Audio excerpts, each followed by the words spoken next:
আমাদের সাথে যোগ দিচ্ছেন সহকর্মী ফরহাদ ইবনে মালেক। ফরহাদ, বৈঠকের কি খবর আপনার কাছে আছে? কোন কোন সংস্কারের বিষয়ে বিপ্লবী ওয়ার্কার্স পার্টির দ্বিমত রয়েছে সে বিষয়ে কি কিছু জানতে পেরেছেন?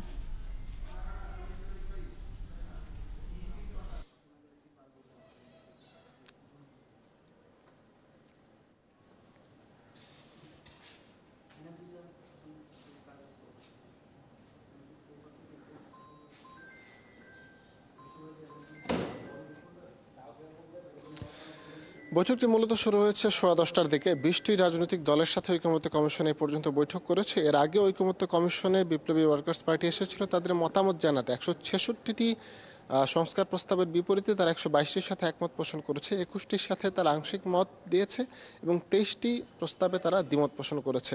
আজ আলোচনা চলছে। আলোচনায় মূলত প্রথমে সংবিধান সংস্কার কমিশন নিয়ে সবগুলো রাজনৈতিক দল কথা বলে। ঐকমত্য কমিশনে বিপ্লবী ওয়ার্কার্স পার্টিও তার ব্যতিক্রম নয়, তারাও সংবিধান সংস্কার কমিশন নিয়ে কথা বলছে। এখানে তারা যে বিষয়গুলো নিয়ে মূল আলোকপাত করছে সেখানে সরকার প্রধান, প্রধানমন্ত্রী এবং দলীয় প্রধান একজনই হবেন নাকি আলাদা লোকজন হবেন সংসদ নেতা, এই বিষয়গুলো নিয়ে তারা কথা বলছে। সংসদের মেয়াদ, রাষ্ট্রপতির মেয়াদ 5 বছর নাকি 4 বছর, সে বিষয়গুলো নিয়ে কথা হচ্ছে। যেহেতু সংস্কার কমিশন 4 বছর একটা প্রস্তাব করেছিল, তবে বেশিরভাগ রাজনৈতিক দলে কিন্তু এখানে 5 বছরের পক্ষে মত দিয়েছে। 70 নং অনুচ্ছেদের একটা কথা হচ্ছে। বেশ কিছু রাজনৈতিক দল বিভিন্ন ধরনের মতামত দিয়েছে। কেউ দুটো বিষয়, যেমন অর্থ বিল এবং সংস্কার প্রস্তাব ছাড়া বেশ কিছু বিষয়ে তারা মতামত দেবার পক্ষে মত দিয়েছে। বিএনপি 4টি বিষয়ের কথা বলেছে। 4টি বিষয় ছাড়া 70 নং অনুচ্ছেদে সংসদ সদস্যরা তাদের ভোট দিতে পারবে। আস্থা ভোটটাকে বেশি প্রাধান্য দিয়েছে এবং অর্থ বিলটাকে বেশি প্রাধান্য দিয়েছে বেশিরভাগ রাজনৈতিক দল।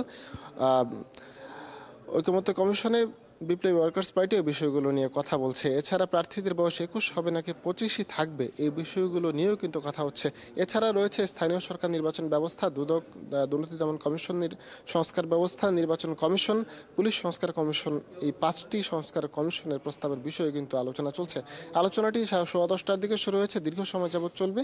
মূলত একটি দলকে একদিনের সময় দিয়ে থাকে। আজ যদি তারা দ্রুত শেষ করতে পারেন তাহলে মধ্যাহ্ন বিরতির সময় আমরা আলোচনার সারসংক্ষেপ জানতে পারবো। যদি এটা না হয় তাহলে একবার বিকেল পর্যন্ত আমাদেরকে অপেক্ষা করতে হবে। তবে মধ্যাহ্ন বিরতিতে সবগুলো রাজনৈতিক দল সাংবাদিকদের সুবিধার্থে একটি আলোচনা করে থাকে। বৈঠকটি শেষ হওয়ার পর নিশ্চয়ই আবারও আপনার কাছে ফিরবো। আমাদের সাথে যুক্ত হওয়ার জন্য ধন্যবাদ।